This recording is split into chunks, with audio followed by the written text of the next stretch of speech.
I've come on here and multiple times said that I believe that there's many facets of Boruto that are unequivocally better than Naruto. I believe the women in Boruto are better written than the women in Naruto. Sarada has already shown more potential in the first 10 chapters of Two Blue Vortex than her mother showed in the majority of Shippuden. Sumire, while relatively sidelined as a love interest at this point, was given an entire arc where it was introduced that her ability is largely tied into a demon made out of Hashirama's cells. I mean, Chocho's just Choji, but Choji was just Choji and he was a boy, so technically that's progress. Add that into the fact that I believe Boruto is much more widely beloved by his fan base than Naruto ever was. Sasuke's writing has gotten substantially better in Boruto than it was in Naruto. The scale of the combat has substantially downsized, and now the ninjas are ninjas again. And oh yeah, the character design of the main characters is vastly better than the character design of both Naruto and Naruto Shippuden. Purple Belt Sasuke excluded, that fit will always go hard. On top of this, we now have two main characters in both Himawari and Boruto who are compelling and powerful for their own individual reasons, and we have three individually compelling story arcs happening simultaneously, with Sarada, Himawari, and Boruto all having a reason to fight. So really when it comes down to it, I would say that Boruto is barreling its way towards being a better version of Naruto. But that doesn't mean that everything about Boruto is better than Naruto. See, because here's the thing. Well, I do technically believe the 700 chapters of Naruto made Kishimoto into a better writer, and those better writing skills are currently on full display in Boruto. I think ironically, while Kishimoto is getting much better at writing many facets of a manga, like the action, choreography, storytelling, women, but he's gaining in all of those categories, he might be losing in his ability to write convincing villains. Because today I was gonna sit down and do a Members of Kara Ranked and Explained video, and then I kind of realized, oh, I don't care. And if I don't care, my fans may not care. But I thought that was weird, because if anybody should have been compelling in part 1 of Boruto, it should have been Kara, right? I mean, Kara was Boruto's Akatsuki, and the Akatsuki were the biggest and most talked about thing in all of Naruto. And yet, I believe the public reception to Kara as a whole fell flat. And the more I sat there and pondered on it, the more it made sense to me. Nothing about Kara was compelling. The character design was lazy, their abilities weren't all that cool, there was no unified want amongst all of them, and the majority of them were dispatched in non-important fights. Not to mention, unlike the Akatsuki, Kara never really accomplished anything. See, while one could absolutely make the argument that the Akatsuki were able to get enough of the tailed beast so that Obi took a kick off the Fourth Great Shinobi World War, and while some people would make the argument that members of the Akatsuki's reasons for joining the Akatsuki is unclear, even though it isn't, the Akatsuki did still manage to leave an emotional impact on Naruto's story. From the very earliest parts of Naruto, the Akatsuki in the form of Itachi and Kisame pulled up into Konoha, put Kakashi in a coma, they killed Asuma and Tagara in the early days of Shippuden, and they effectively and systematically captured every single Jinchuriki on Earth except for Killer Bee and Naruto, which we only really got to see through the medium of filler episodes, but still, the fact that they were able to pull that off was all the more impressive, and it gave them street cred. We never got that from Kara, and it feels as though we're currently barreling towards not getting that from the Shinju either. And thus, while I usually only talk massively positive about Boruto on this channel, today I want to talk about a couple of the things that were simply just better in Naruto, while identifying possible future ways in which future villains in Boruto might shape up to reach the heights of the Akatsuki. Because I don't want to be too negative today, and thus today we're talking Boruto's villains are boring. But before we get to all that, ladies and gentlemen, please, for me, like this video, subscribe to the page, and hit that noti bell. And if you love the idea of me breaking down your other favorite anime and manga outside of the Naruto and Boruto worlds, go ahead and follow my other channel, The Weeb Commander, where I break down all other anime and manga, not names Naruto and Boruto. And if you like the idea of me just chatting about anime and manga, go ahead and follow my anime podcast, Otaku's Anonymous, where me and Danny Mata break down everything that happened in anime this week. It's available on YouTube, Spotify, and Apple Podcasts. So, villains. See, there are many things that make Naruto incredible. The fight choreography, the character developments, the rich cast of characters, but genuinely, if somebody is ever asking you to identify one thing that makes Naruto better than almost all shonen in existence, I usually find the best answer is villains. See, because whether it's Orochimaru, Kabuto, the Akatsuki, Madara, or even Kaguya, yes, even Kaguya, I've found that Naruto has some of the most compelling and interesting villains in all of fiction. Characters who the entire fan base feels slightly odd about cheering for, but do it nonetheless. And that's the real beauty of Naruto. The fact that people can watch Naruto as a show and cheer for the likes of Nagato or Kisame or Itachi or Madara or Sasori or Deidara. We can find the end of these characters' lives beautiful, as they find retribution at the hands of death. Even minor villains in the grand scope of Naruto's entire plot, like Sasori, are given beautiful, full, overarching character development arcs. Characters like Orochimaru, who plagued Konoha for the entirety of Naruto's run, eventually come over to the side of good. And while Madara's end was far from what he deserved, it's hard to look at his historic run throughout the entirety of the Fourth Great Shinobi World War as anything but pure entertainment. And thus one would assume, since Kishimoto has gotten better at writing all things manga, that by the time that Boruto came around, that his villains would be even better than they were in Naruto. And while in the case of some villains in Boruto, that is the case, with most of Boruto's villains, it simply isn't. See, let's first talk about Kara, what was supposed to be Boruto's Akatsuki. See, Kara was introduced relatively early on in Boruto's run, chapter 15 to be specific. At the end of the Mujin Bandits arc, it was revealed that Kara exists, and it was at this point in chapter 15 that 6 black-clad and robed figures were introduced as the Inners of Kara. And from that moment on, we move forward as Boruto readers and enjoyers with the understanding that this is Boruto's Akatsuki. However, it was very quickly shown to us that that was not the situation. See, because right from the jump, Kara's introduction didn't even begin to come close to the Akatsuki's introduction. See, while the Akatsuki were a shadowy organization made with some of the strongest people in the universe, all working towards some vague goal that we didn't necessarily understand, which built towards the mystery and intrigue of the Akatsuki, we almost immediately figure out what Kara's motivations are. See, in chapter 16, Jigen straight up tells the rest of Kara,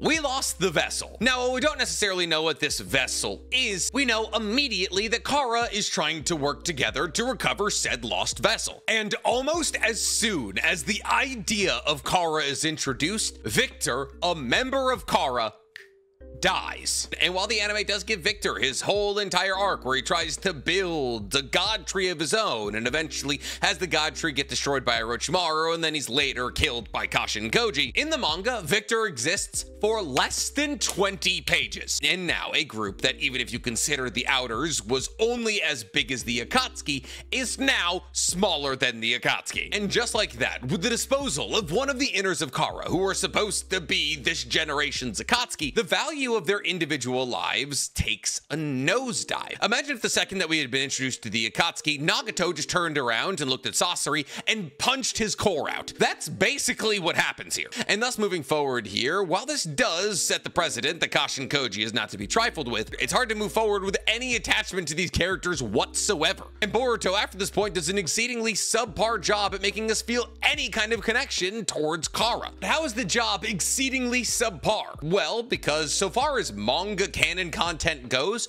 we know next to nothing about all of the Inners. Take Boro, for example, by far and away the most forgettable out of all of the Inners outside of Victor, who, like we just said, only survives for about 20 pages in the manga. Pretty much the entirety of the information that we get from Boro in the manga is that at some point he starts a cult filled with fanatics who want to go back to the Infinite Tsukiyomi. That's it. Now in the anime, we get an entire Boro arc where we do a deep dive into the schematics of his cult, and we see how he poisons lands only to sweep in as a savior with a cure for the poison, and that slowly but surely, by radicalizing these small towns, he grows his cult larger and larger, with the idea of making his cult so large one day that they're able to reenact Infinite Tsukiyomi. On top of this, all we know about Boro from the manga is that he was the one who was told to destroy the powerful cyborgs that Amado created, but instead, allured by their power and possible ability to help him reenact Infinite Tsukiyomi, he instead took Daemon and Ada to his cult headquarters and hid them there. Thus, in the manga, the only time that we ever interface with Boro at all is when Team 7 traveled through a portal while trying to find the coffin that Jigen sealed Naruto in, only to find that Boro was the one defending said coffin, and thus Team 7 had to battle against Boro. And while that fight is really cool, it just leads to Boro being killed by Boro Shiki. And his death doesn't really mean anything because he was never really a character. Like, yeah, we understand that he wants to go back to Infinite Tsukiyomi because it was his personal version of heaven, and we know he made a cult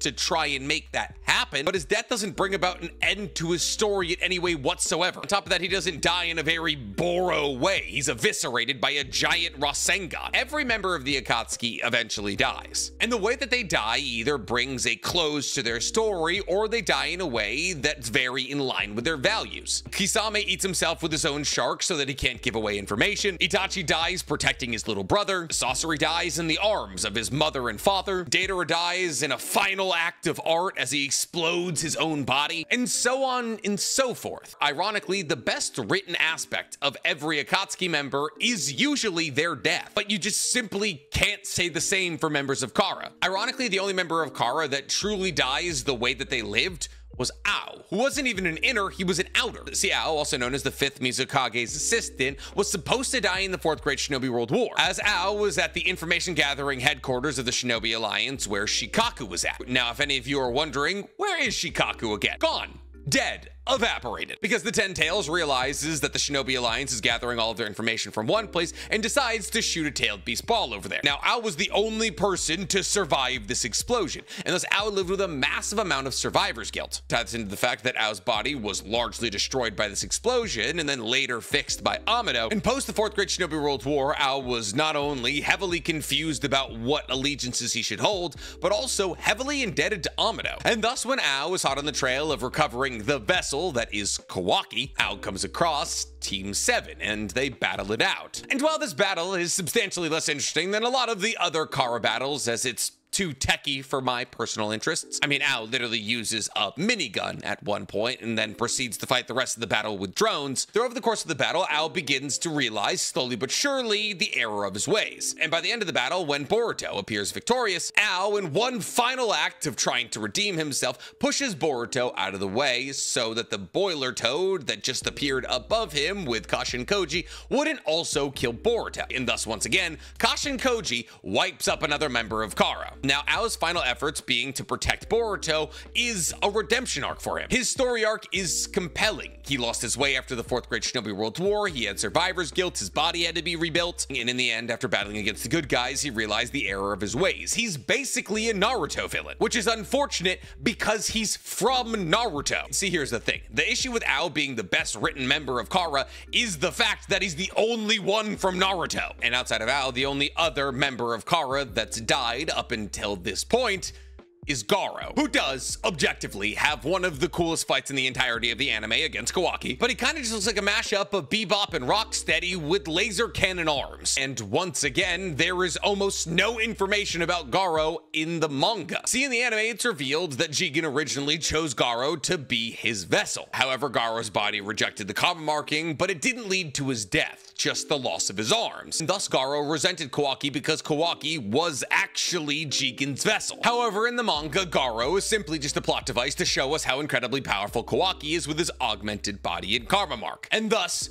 once again, a member of Kara falls flat and dies in a completely nothing burger way. Though I will admit that the anime does a better job with Garo's character than the manga does, and that's actually pretty consistent with almost every member of Kara. See, because Boruto's manga treats the members of Kara like throwaway characters, while the anime, and not for altruistic reasons, they just needed to fill more time, took time to flesh out every member of Kara and give us, the viewers, actual reason to be invested in them as characters. And thus, that's all the members of Kara that died except for one, and that one is Jigen, who's also killed by Kashin Koji. And while it's technically later revealed that Kashin Koji was specifically added into Kara to destroy Kara, and after you realize that, it makes a whole lot of sense because he was just cutting people down in Kara left, right, and center, Jigen, outside of Kashin Koji, is probably the one character in all of Kara that's actually remotely interesting. See, Jigen, it's revealed, was a monk that existed on Earth thousands of years ago when Ishiki and Kaguya descended down, looking to create a god trait. And after Ishiki was torn asunder by Kaguya, he floated on over into a monk's ear and implanted an imperfect karma marking on it. Now, this is cool. That's a cool origin story.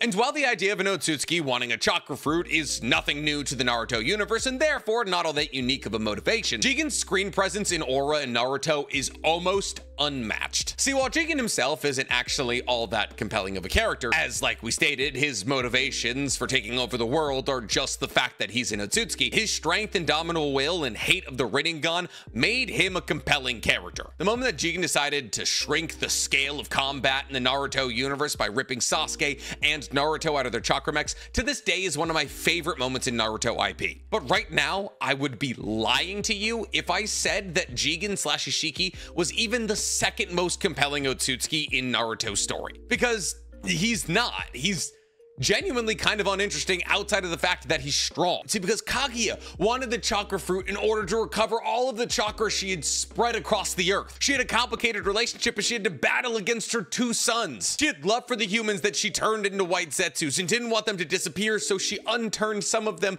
back into humans. Kaguya's story, whether or not you like her introduction in Naruto, is interesting. It is compelling. She's heavily conflicted by the fact that she has to be a villain. She sees her children in Naruto and Sasuke and it makes her cry. Even Momoshiki is more interesting than Ishiki is. 1, because we get a lot of Momoshiki screen time because of the fact that he lives inside of Boruto, and 2, because he appeared to be sent to Earth to clean up Kaguya's mistakes. Because he fused with Kinshiki and battled against Naruto and Sasuke in a small-scale, incredibly choreographed battle. Because he's mysterious and he talks about Boruto's blue eyes. While Ishiki is undoubtedly the strongest Otsutsuki we've ever seen, but character development wise, just not all that interesting. And thus the irony is the further we get from Naruto, the less interesting the Otsutsuki get. Which kind of makes sense because of course the first Otsutsuki is going to be the most interesting. They're a brand new concept. The further we move away from the introduction to that concept, the more passe it's going to get to us, the readers. And thus we have to diversify the motivations of this newly introduced villain species. And I feel as though Ishiki doesn't do a good enough job separating himself from the motivations of Momoshiki. And don't get me started on Kashin Koji. See, while Kashin Koji is a cool and interesting and mysterious character,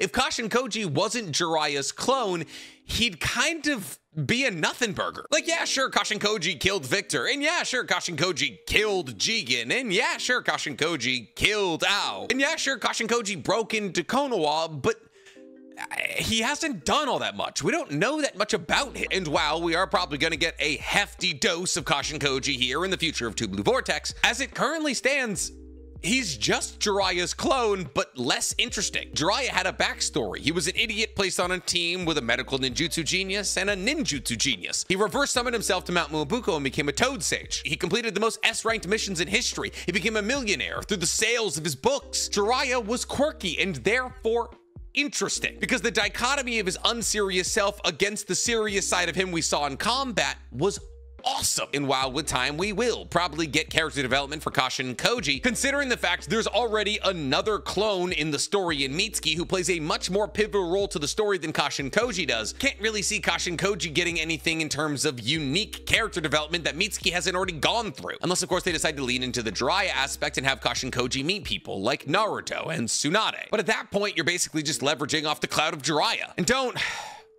don't even get me started on Code. Code sucks. He's so perpetually disappointing. Code has one of the coolest character designs maybe in manga history, between his vampire outfit and the bolts across his face. He's like if Frankenstein met Dracula. He looks really cool. Tie that into the fact that he's the inheritor of the white comma marking, which would make him as powerful as Ishiki, and you have the makings for what could be a fantastic villain who has been beaten down to the ground and spit on while he was down there every single time he stepped up to the stage. Oh, Code versus Kawaki and Boruto? Destroyed.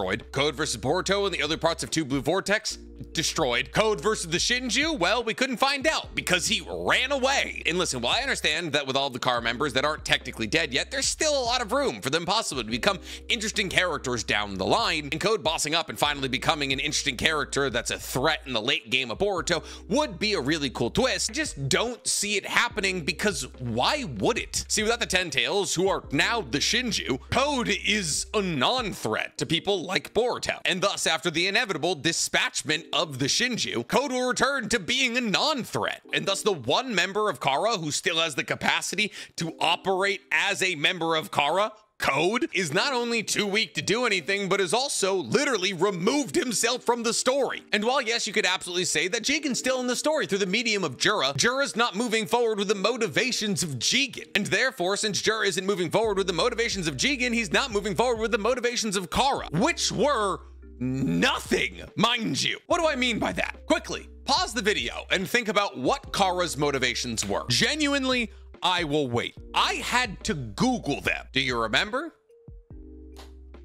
You don't? Yeah, that's because they never say it. It's like just generally accepted that every member of Kara joined Kara with the idea of getting Jigen a chakra fruit so that Jigen could use the power granted to him through the medium of that chakra fruit to grant the wishes of all of the inners. So what were the wishes of all of those inners? Well, Delta's a cyborg created by Amado to try and recreate his daughter, so she doesn't have wishes. Kashin Koji is a cyborg clone created by Amado to destroy Kara, so he doesn't have wishes. Boro probably would have wished for the return of Infinite Tsukiyomi. Victor probably would have wished for the return of his limbs and possibly eternal youth. And Code is an Itaku for Otsutsuki's, and thus his only wish would have been the continued serving of Ishiki through the medium of Jigen. And thus the real motivation of Kara was that they didn't have a motivation. Amado was actively plotting against Ishiki, which means Kashin Koji, Delta, and Amado were actively plotting against Ishiki. Victor was actively plotting against Ishiki, and Boro was so tied down with his own cult that the only time that we ever see him is when he's protecting Naruto in a box. And Code is a hollow copy of Jigen without any of the power or intrigue. And what's crazy about all of this is that amongst this group, Delta is one of the more compelling characters, and she is a programmable robot created by Amado that's getting further and further away from any iteration of his daughter. And thus her only purpose in the world is one day to have Kawaki place a karma marking on her and have that karma marking manifest throughout her cyborg body in the form of Amado's daughter, which technically leaves the door open down the line for Delta being a more interesting character, an honor that no other member of Kara outside of Amado obviously has. And before anybody says, "Oh yeah, well this all happened because Kishimoto wasn't writing the first 52 chapters of Boruto." Well, one, I mean, you're kind of correct, but he was supervising and storyboarding all of these chapters with his two former assistants. Ikemoto, who does the illustration for Boruto, and Kodachi, who did the writing for Boruto until chapter 52. Now, do I believe the same thing is going to happen with the Shinju that happened to Kara? No, I don't, actually. Listen, I'm not going to sit here and say that the Shinju are ever going to even remotely touch the Akatsuki in terms of their interest, intrigue, and character development arcs, but the fact that the Shinju are a blank slate trying to figure out what it is to be alive while also having a massive amount of power lends to some creative writing down the line. And while them being a blank slate with no real motivations makes them basically plot devices to put them in any situation possible, and you can just say, oh, they're trying to figure things out right now, as every single member of the Shinju saying that they want to devour somebody who just also happens to be incredibly crucial to the story is plot device. I believe it will, and technically already is, build out to multiple rather interesting character arcs, like Sarada battling against Hidari, and either Sarada or Hidari eventually realizing that they are related, at least kind of. All that is to say that while the Shinju haven't been around for long, I do see in the long haul them being more interesting than Kara ever was, because at least they have motivation. And because the Shinju are embodiments of characters that vary in importance, there is baked in intrigue with people interacting with the Shinju that loved the person that the Shinju was created from. But once again, the Shinju will never touch the Akatsuki. But that's fine because multiple other aspects of Boruto greatly outshine Naruto. I just wish that that trend continued to the villains. But when you consider the fact that the villains in Naruto are quite literally the gold standard, I guess it's kind of hard to beat that. But I'm curious to hear what you guys think. Did you like Kara? Do you like the villains in Boruto? Do you think they have the capacity to reach the heights of the villains of Naruto?